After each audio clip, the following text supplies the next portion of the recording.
tensions are higher, and we have the potential for miscalculation is higher than it was in the past.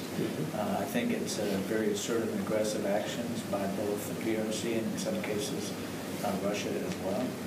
I think if you look at what has happened in the East China Sea and the South China Sea, the 9-dash line, or I think the PRC actually added another line, their belief in their 10-dash line, and the fact that the international community doesn't agree with that to date. I think the arbitration between the Philippines and the Chinese on the islands is another factor. I think if you see what's happening with Vietnam and the CNOC 981 oil rig and exclusive economic zones and how they're being kind of disregarded, I think all of those things indicate that the tension's higher and the potential for miscalculation is higher.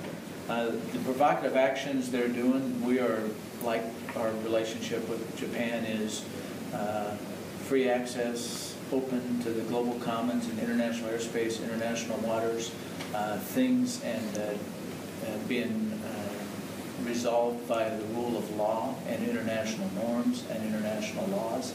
And China right now is not following those.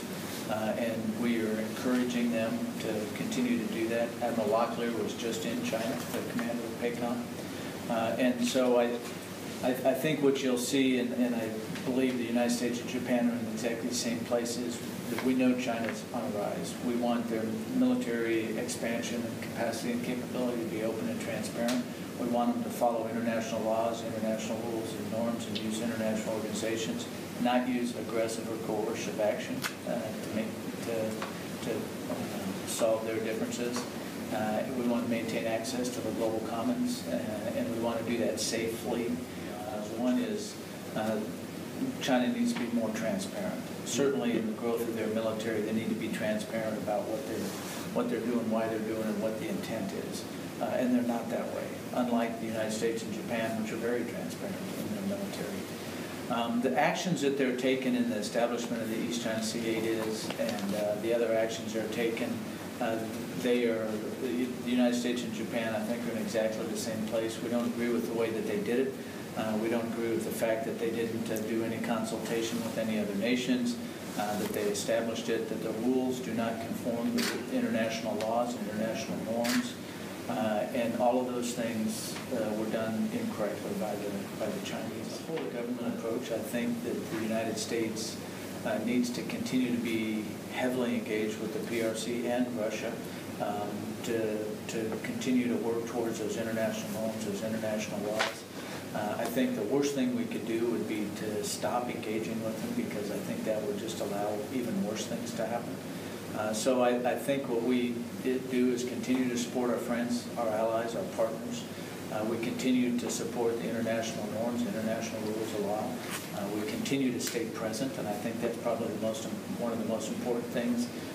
I truly believe the United States being forward, and we are a Pacific nation, and being forward in this part of the world is a stabilizing factor, and we need to stay here, and we need to stay here with the capabilities to reassure our allies, partners, and friends that we are here to stay, and we'll continue to engage, and we'll continue to push for the international law and international norms.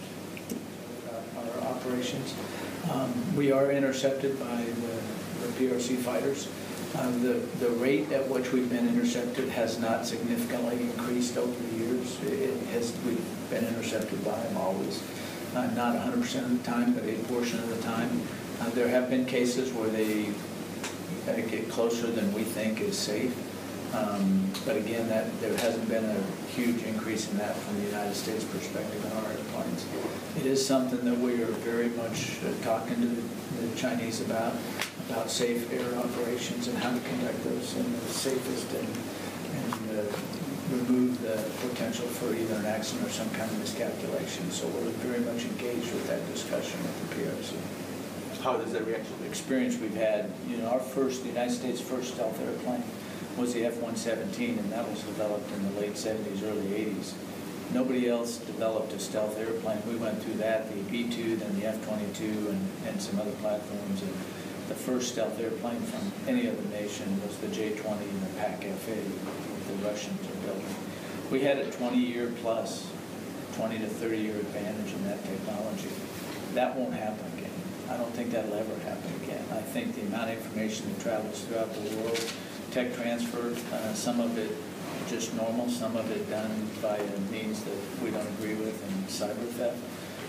But I think that the capacity and capability of the Chinese military is increasing, and it's something that again, I think all nations need to be cognizant of and understand why they're doing that and what their purpose is with that. But it is getting better, and both of that would be an area air defense plan. Mm-hmm. So in the air defense of Japan, we, along with the Japanese, will bilaterally do that air defense. So we had talked about it previously, and we were going to do it, but we didn't have a formal plan. Mm-hmm. So when General Iwasaki was the air defense commander and I was 13th Air Force, we worked to develop a plan. And it was how we would operate, how our bases would react, how would we communicate, all those things you do when you act bilaterally with partners and friends. The new one is a better level of detail of how we would do that. There's not significant changes other than a more expansive discussion of interoperability, communications plans, and how we would operate together. And I really can't go into more specifics than that. But even in just the last 3 or 4 years, the relationship between Japan and the United States and how much it has grown is truly amazing. It truly is. I think our ability to work together, certainly on the military side, our interoperability, our training together, has increased farther than I would have ever hoped. The sequestration and the budgets are a challenge. They're a huge challenge. We have not been able to do as much as we wanted with respect to exercise and training with our friends and partners in this part of the world. We'd like to do more of that. In FY13, it was a terrible challenge. We've done better in 14, mostly because we got some relief from Congress on those cuts, and we put that into readiness, exercise training, and engagement with our friends and partners. In 15, we're not sure what's going to happen, and in 16, we're not sure what's going to happen there either, because there's so much that's still at play, and obviously there's an election in November that will have an impact on that as well. From my perspective, what I'm worried about the most is that our readiness of our forces. We continue to push that.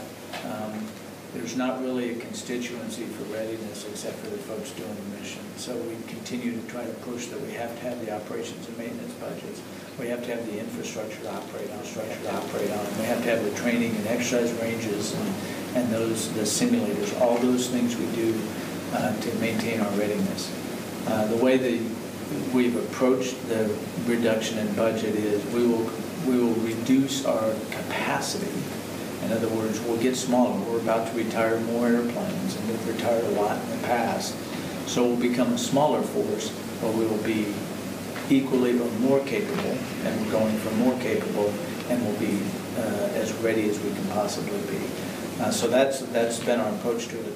Good news for the Asia Pacific is in our realization of the importance and our rebalance and shift to the Pacific is the capacity reduction will not really be evident here in the Pacific. It will be evident in forces back in other areas. But the forces here in the Asia Pacific, Indo-Asia Pacific, we will continue to try to keep the size of the force here, forward presence, and we'll keep a rotational presence coming.